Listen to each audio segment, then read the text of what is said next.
and solicited money. We got $40,000 from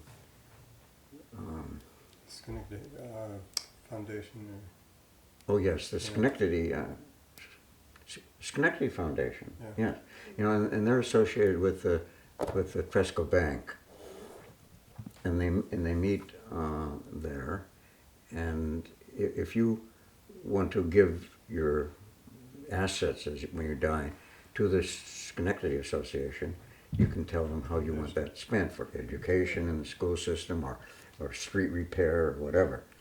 So they had money and they gave us $40,000 toward the gateway, and that was a $300,000 project. Yeah, and that was Well, there was so It much was very, underground yeah, it was work. very expensive. We had to relocate underground wires Oh, and that's It's beautiful though. Yeah. and well, If you do think of other Mhm. other stories that should have been, you can just let me know. Yeah. I like this one though. The new president said the first phase of his program calls for elimination of exposed overhead utility lines in the stockade. we're still at it, We're aren't still we? at it, yes, we're still at it. Yeah. It's a tough one. So how do you, I mean, this is nothing to do with this, but, so, talking about how history doesn't have an end, and a new building should be built in this time period. So the electric lines and stuff like that, I mean, it is a science. Well, It's big money. we had an opportunity to carry on a fight about that once. The house across the street, the big one that looks, you know, Princess Beatrix, who's now Queen of the Netherlands, came here and toured the stockade at one point. And Jos van der Bogert was in a limousine with her, and he toured her through the neighborhood. And she was still a princess at the time, not a queen. And when she saw this house where the professors live, two Union College professors, man and wife and their daughter, live across the street in this big house with a blue gable on the top. And when she passed that, she said, "This reminds me of home, the Netherlands." And sometime after that, the house caught fire during the night. And when the fire trucks came, because of all these wires in front, they couldn't get their aerial ladders up onto the building. So the building suffered tremendous damage. And luckily, the family that lived there had insurance, and it was all rebuilt again beautifully. But when that happened, Bevere. the Beveres lived there. Yeah, Okay, and Bevere. I wrote letters to the editor and so on about the danger of these overhead wires in the stockade, because they were preventing normal fire prevention.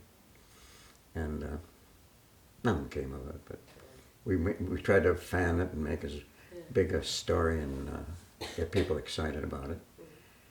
But and then we met with Niagara Mohawk at the time. That was Niagara Mohawk, and they said, "Well, it's a $100,000 job." And now it's more than that. Yeah, that's No, not it's true, not. actually. Yeah, it's more than that now. We've gone a lot in Mexico to San Miguel Allende, which is an old town. It's about 60,000 people, right in the middle of Mexico. I've been there many times. It's an historic city. And it's an historic Spanish, city. colonial And, historic. you know, we rented an apartment Spanish. for a month or two. And a long time ago. They put their wires we were there. underground. The state of Guanajuato, state of Guanajuato decided those wires had to be underground. And they did it. And we were there while it was being done. It was a dirty job, a lot of dust. And of course, there was no concrete there. They were all big stones. And there was labor, and they took these stones, piled them all up. It was really fascinating. And they put in, when we were there, they were putting in this enormous system of conduits that then would fish the wires through. So there were great big concrete boxes in the ground, and then they No were cover. connected with no cover. And they were, while they were building these trenches, lifting out the stones, putting in these big conduits, because they were doing electric power, telephone, and Gas. gas. Mm. And, so it was really a big project. We couldn't believe it, and But if you, as a pedestrian, fell in one of those holes, it was your problem. that's your Yeah, fault. that makes sense. You know, they're not a litigious society like Mhm. we are here. And in the Netherlands, you know, the Yeah, canals if you've don't been have to fences on Amsterdam them. Yeah. Yeah, if you, And if you drive your car in the canal, you're arrested. Yeah. You dummy, what are you doing driving Right. your car in our canal? yeah, and you drive up to this parking along the canal. Yeah. You gotta stay on. Who would like a glass of wine? Red, white, Red would be good, yes. Red's good. Yeah. red, And then I have to Red. go back to work. White. white, I'm working today. okay. Nice. I'm trying to put together a website Oh. for one of my clients, and it's a big